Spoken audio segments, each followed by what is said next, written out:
Hello and welcome back to the TradeNeon software channel. And with that, also welcome back to our futures analysis video series, where we have a look at a market that is currently fundamentally interesting and analyze it within Futures Insights. If you don't know me yet, my name is Simon Reichert. I'm part of the TradeNeon Academy team. And in this video, I want to have a look at the 6E future, which is the price relation between the euro and the American dollar. So I would say without further ado, let's get right into it. Just quickly before we head into analyzing, as per usual, our disclaimer that trading in derivatives or securities in general involves significant risk, and also that this video shall not serve as investment advice and or intermediation. And with it out of the way, I would say let's start off as usual with our dry powder indicators.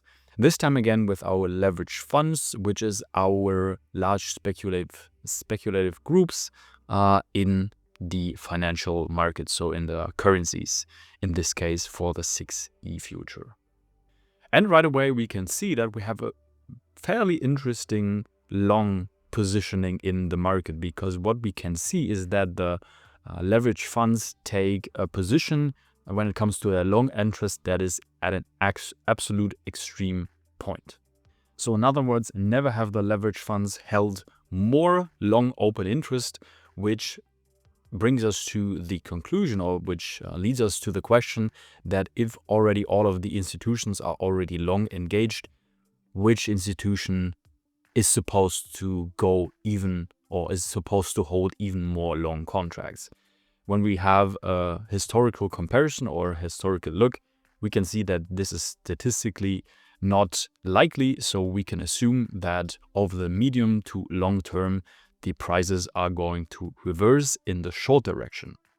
And another important information we can take from this is that as soon as we finally get a short momentum or movement in the market, that the leverage funds have to close their long positions, which acts as a sell in the market. And on the other side, we can see that the leveraged funds hold only, a reasonable amount of short positions so far. So they still have a lot more potential, again, in a historical comparison, to build up their short open interest. This also is giving us a short signal that we can see right here, that we just got this past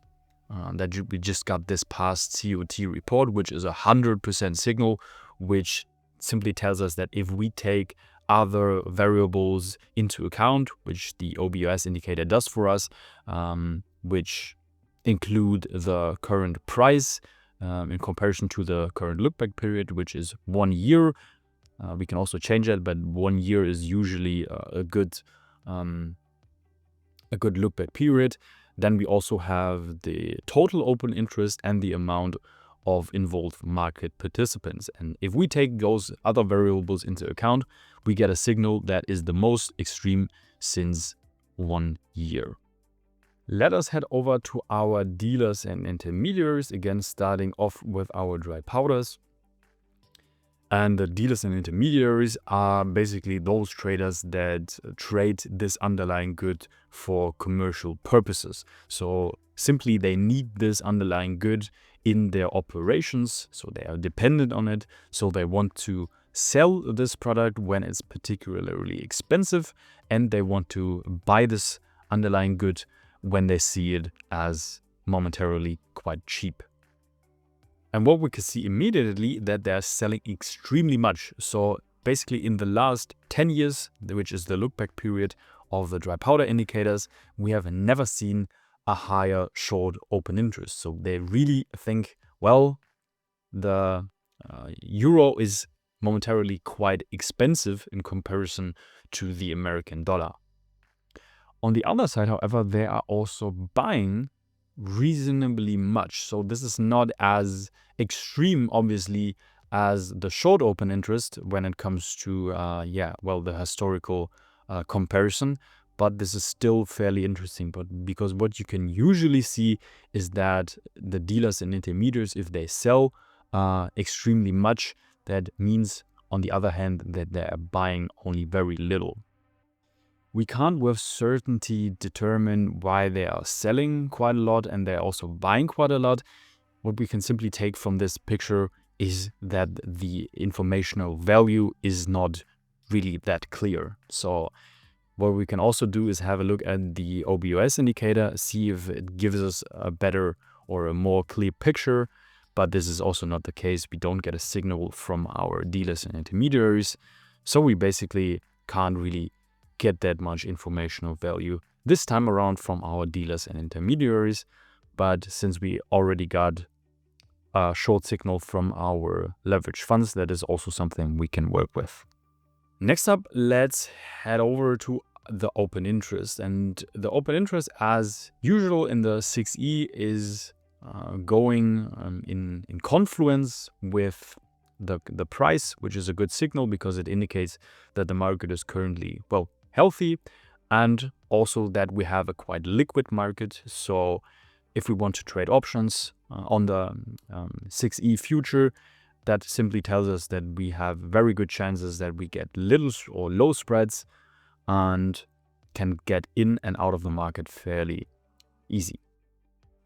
The flow cube is not that interesting at the moment because we have been seeing this this range phase in quite some time, and then what you can usually see is that positions are being built and positions are being weakened because we've seen strong short building, another strong short building, which means that new short positions are being opened in the market. But recently we have seen strong long building. So this is not as interesting at the moment. What might be interesting are the seasonals for the 6E future, but also not in this case. So we see quite a long phase until the 17th of September, where we have no seasonal phase, and from the beginning of the 17th of September we have a short phase, but there's still a while to go, obviously. So in this case we have no seasonal phase that might boost our trade or might speak against one.